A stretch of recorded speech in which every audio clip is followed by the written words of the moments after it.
Yes, everyone, welcome back to another video. We are nearly 4 weeks into the diet now. Things moving along nicely. Had my lowest weigh-in this morning of 216 pounds, which you would have saw if you followed my Instagram at MaxJFitness. Please go and give it a little follow. Things moving nicely. Had a little blip at the start of the week.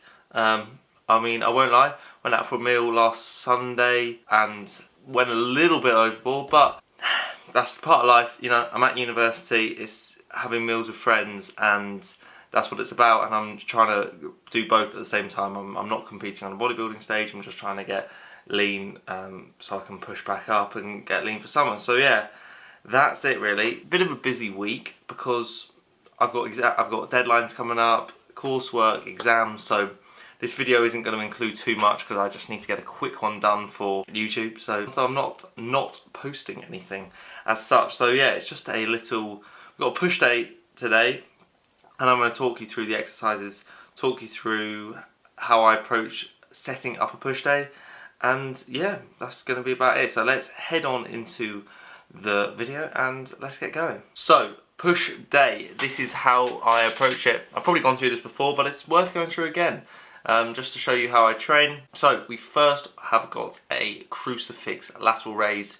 We put the lateral raise first because it's just targeting a small muscle, the lateral head of the delt, and it doesn't take away from our pressing. Everyone needs more delts, so we're just putting that in because we're trying to just target the lateral head and get the most out of it so we can move on towards our pressing.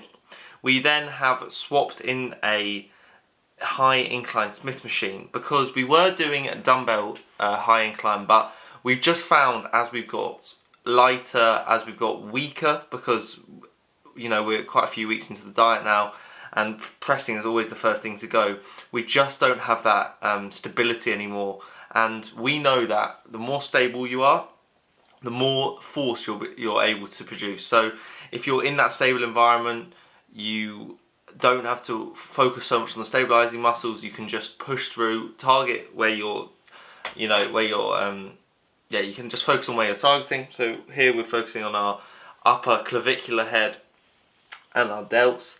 So that's why we've done it. The more stable you are, the more force you can produce basically. So we swapped that into a high incline. So we reverse banded it.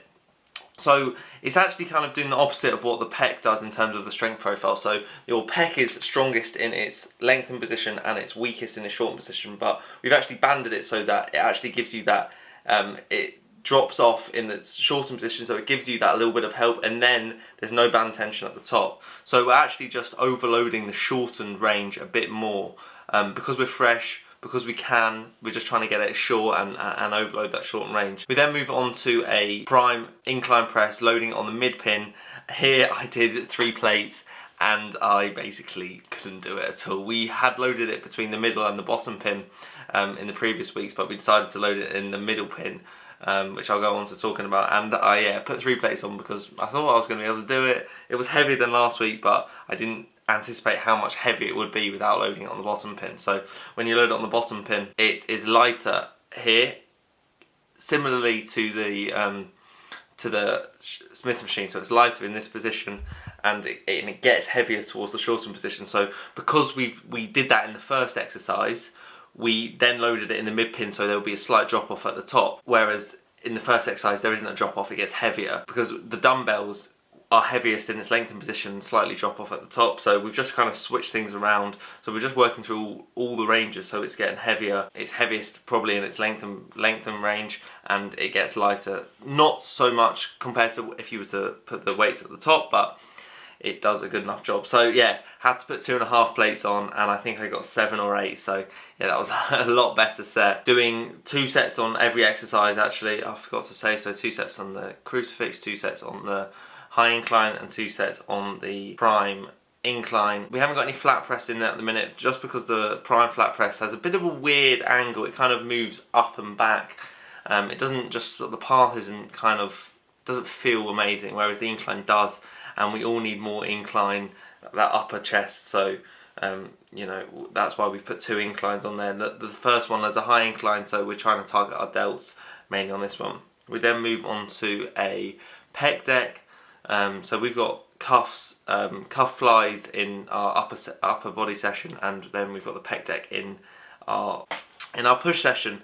We've just got you'll see that we've got the blue pad behind our shoulders, and that's just to put us a bit forward so that we can fully retract and get a full range of motion. Sometimes the pad is not suited to everyone's back, and that extra bit forward just puts you in a bit of a more advantageous position. We then move on to lying laterals. So with this session, you'll notice that we're really trying to focus on those delts a lot. So we've got the crucifix at the start, we've then got the high incline, which is more of a delt dominant press, and then we've got the lying lateral raises. So we're doing 3 sets here. We were doing 2, but we noticed we were recovering from that, so we upped it to 3 sets. I typically work in the rep range of sort of 12 to 15. I just find I connect best with that. I think if I go any lower, I just feel like I'm moving weight, and I've got a bit of a dodgy shoulder anyway, so I just find as I get through it, my muscle connection gets better. So that's why I go for that, really. That's good. We use the cuffs. We use the cuffs here to just reduce that joint pressure. If you were to hold something, then you don't have that freedom, and you're focusing on holding, whereas if you put the cuffs on, you can just drive and you don't need to worry about your hands. They're not doing anything. Then move on to dips. Dips are, I'm not a massive fan of them. We're using them as a sort of a tricep press. They're a great exercise. I just need to get better at them. I find my shoulders round. I find it really difficult to pull my shoulders back and to just press through my chest, but it's something I'm working on. I did work up to 30 kilos, and I then have stripped it back. I started at 20 and I'm moving back up just because I wanted to just sort of learn the pattern. I feel like I was just chasing weight and I wasn't actually getting the stimulus I was requiring. So yeah, then we moved on to a skull crusher, which is a fantastic exercise for the long head. I'm up to about 20 kilos on this now, so it's getting fairly heavy for me. I probably won't push it much further than this because I can find that like a lot of things, you can just chase. The logbook says, oh, okay, I got 17.5 for 12 last week, so I'm ready to move up. But often you can improve by just improving execution and improving tempo and stuff. So increasing load on those isolation movements is not always the goal. Obviously you want to progress and you want to get stronger, but often, accuracy in those movements is something that you can improve, and there's not just one way to progress a lift by putting load or reps on. And then yeah, moving finally onto a tricep push down, just for a rest pause set. So it's not a rest pause, it's a drop set actually. So we start off with one weight, put the pin down a bit, go to failure, put the pin down a bit. So that's just working on my short head and really just going for it. And just getting a final burnout on the triceps as such. And then yeah, did a little bit of posing afterwards. You can see the condition 4 weeks on, having lost 9 pounds or 4-ish kilos. So it's not too bad. I've got a long way to go still. I'm nowhere near lean yet. Need to see get those abs visible. I hold a lot of my fat sort of around that midsection, lower back. Us men do sometimes hold it in that lower back region. But yeah, that's the session.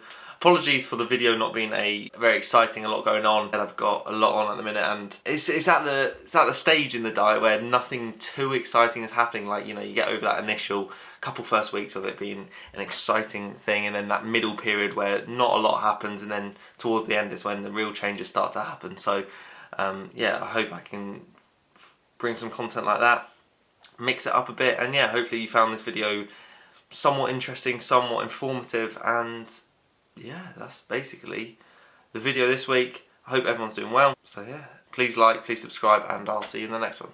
Cheers.